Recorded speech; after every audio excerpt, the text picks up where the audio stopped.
amigos da Sociedade Espírita Irmã Rosália. É com muita alegria, com satisfação, que voltamos a ter um contato com vocês. Mesmo que seja esse contato gravado à distância, mas é o que é possível neste momento de isolamento social que nós estamos vivendo. Registramos que nós temos um grande reconhecimento, uma gratidão ao grupo da Irmã Rosália pelo acolhimento, que nos proporcionaram nos tempos em que nós residimos em Brasília. O assunto que foi proposto para a nossa apresentação no dia de hoje é o tema "O meu reino não é deste mundo". Aliás, é o capítulo 2 do Evangelho segundo o Espiritismo.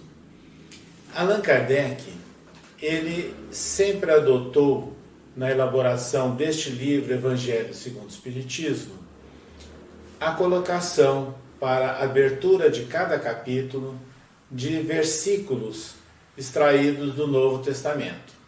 E a partir desses versículos que ele seleciona, ele faz os seus comentários e depois ele acrescenta as instruções dos Espíritos. Pois bem, nesse capítulo 2, que é intitulado "O meu reino não é deste mundo", Allan Kardec ele selecionou versículos do evangelista João. E aqui cabe uma observação rápida.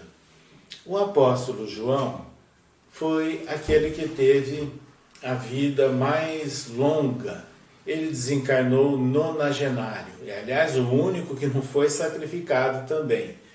Então, ele escreveu o seu evangelho já numa idade avançada e com base nas observações que ele fez com o contato direto com Jesus e também no período em que ele amparou Maria, a mãe de Jesus. E foi solicitado a ele que escrevesse um texto diferente dos outros 3 evangelhos que já existiam, para que ele chamasse a atenção de alguns aspectos que não haviam sido lembrados. E ele deu ênfase no seu evangelho à visão de Jesus como Messias.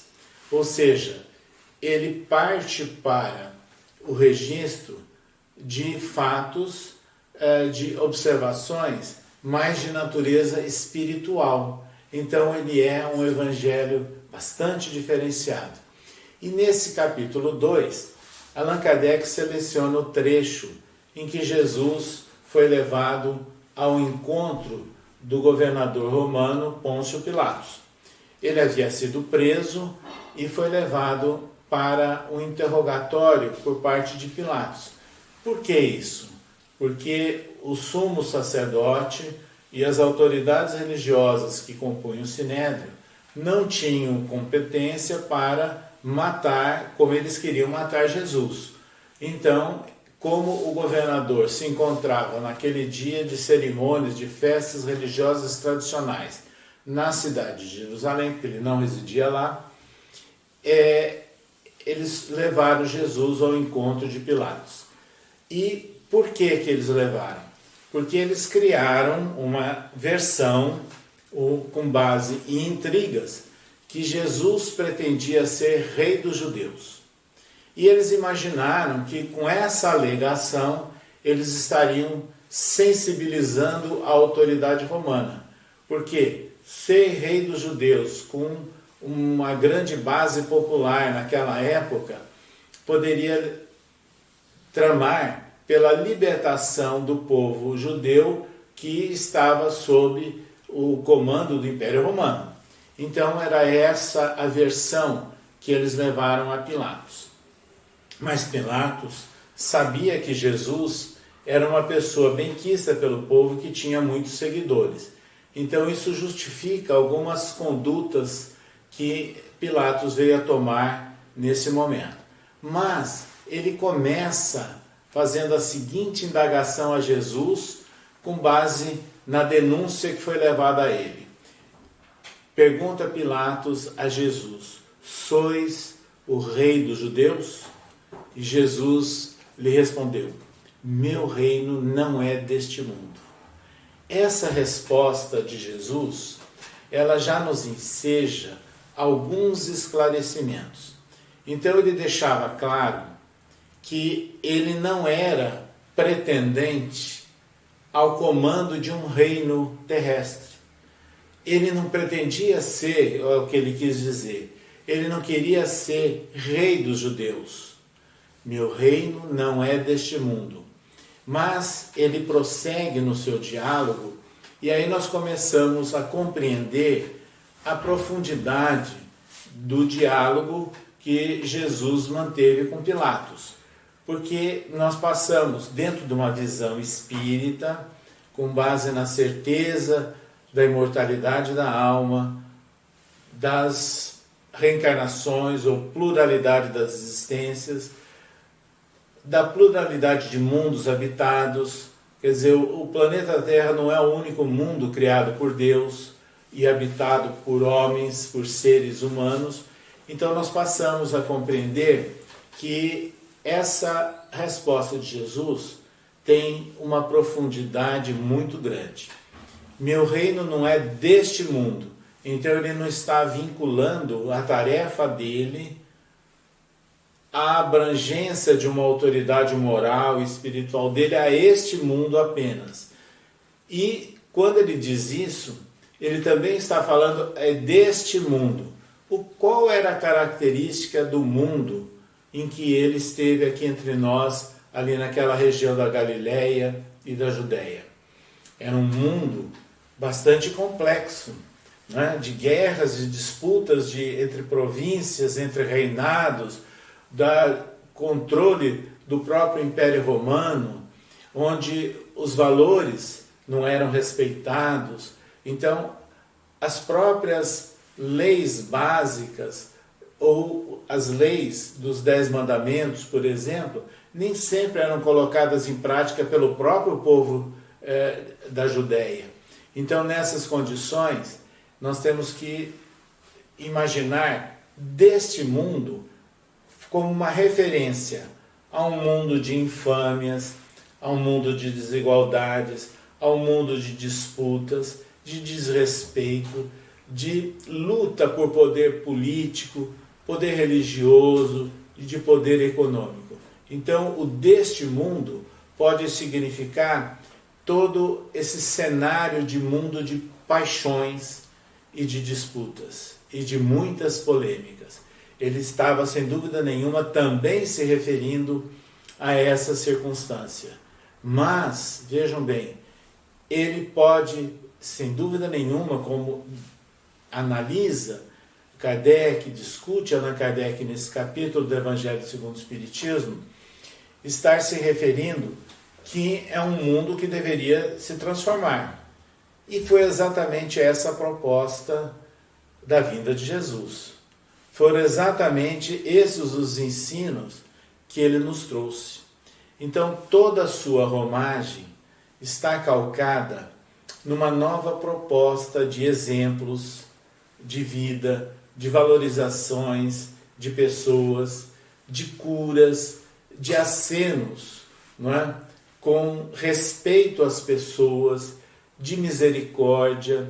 E quando ele proclamou o chamado Sermão da Montanha, ou das Bem-aventuranças, o que ele fez?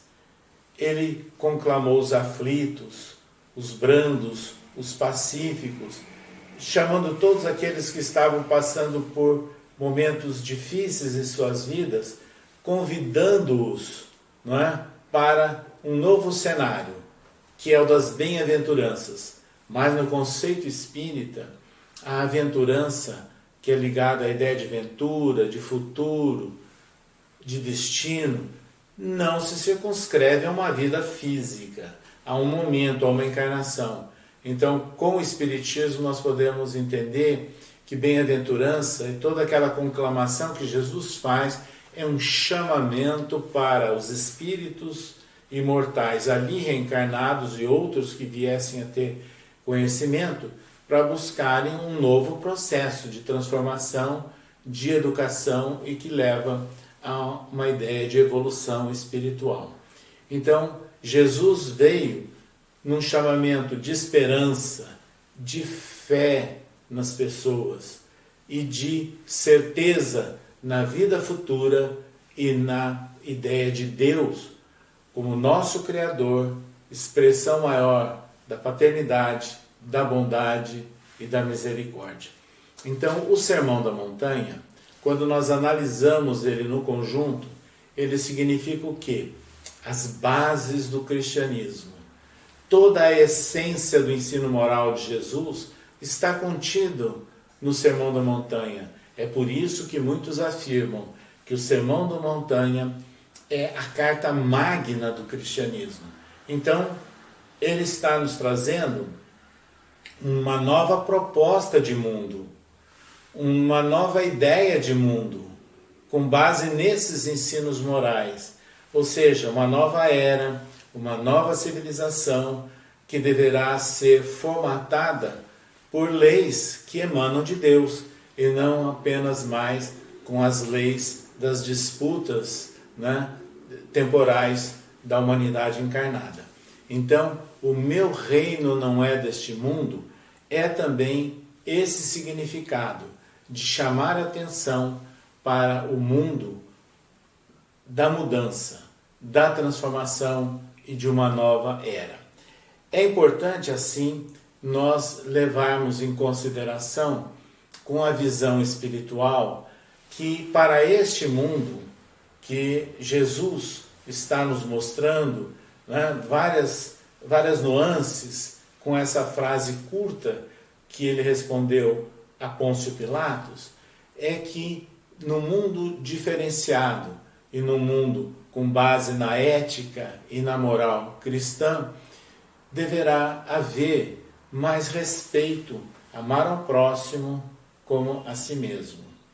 Deverá haver mais consideração com valores e não apenas com aquilo que é imposto, aquilo que é conquistado pela criatura e não aquilo que é armazenado.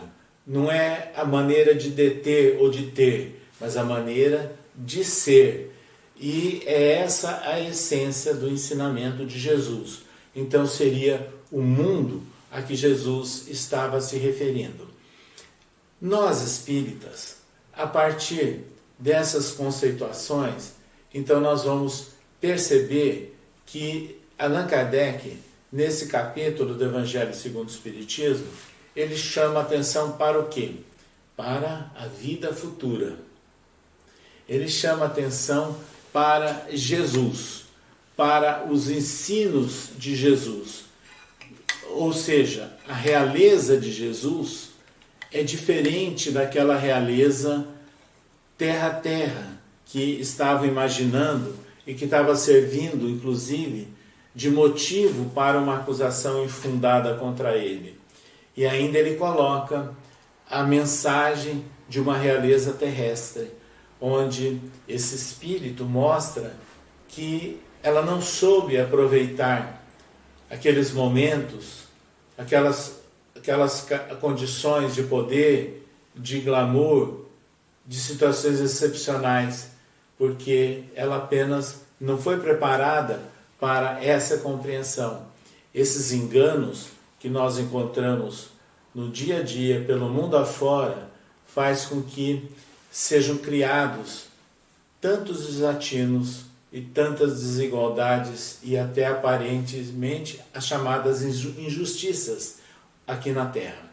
Assim, Jesus, com o seu ensino e mostrando que a realeza que ele se referia é uma outra, aí nós começamos a compreender qual é essa realeza, qual é o valor real de tudo isso. É autoridade moral, é autoridade espiritual. Então, é o estímulo para que comecemos a pensar na nossa vida, no nosso dia a dia, seres encarnados que nós somos, com as limitações, com as dificuldades que nós temos, com os problemas que nós vivemos, a vigilância que deve haver, para que pautemos o nosso dia a dia, a nossa vida no cotidiano, onde nós estivermos. Não é só no ambiente religioso, no ambiente do centro espírita, de buscarmos um aspecto ou uma reação condizente com todos esses ensinos. É na rua, é no trabalho, é no ambiente doméstico. Ou seja, aí nós lembramos de Emmanuel, quando ele escreveu um livro chamado Religião Espírita, que ele diz o seguinte, Religião dos Espíritos, aliás, psicografado por Chico Xavier, ele diz, seja espírita o nome de teu nome. Então, é o recado, porque para a construção desse reino, nós temos que começar pelo nosso espírito, pelo nosso íntimo. É por isso que no Livro dos Espíritos há uma afirmação espiritual magistral, dizendo que a verdadeira adoração é a do coração. Então não é o exterior, não é o formalismo, não é a tradição, mas é aquilo que a pessoa vai se esforçando para concretizar na sua maneira de ser, de pensar e de agir no mundo.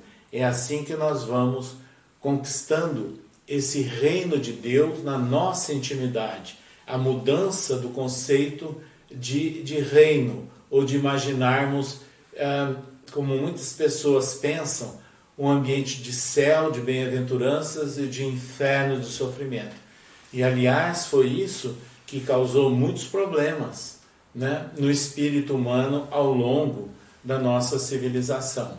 Sobre isso, Allan Kardec escreveu uma obra magistral, O Céu e o Inferno, mostrando os estados de alma, se referindo aos desencarnados. Mas nós temos os nossos estados de alma como seres encarnados também.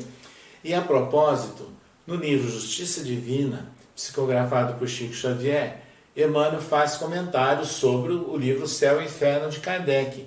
E aí ele diz que nós construímos o nosso céu e o nosso inferno terá o tamanho da nossa rebeldia.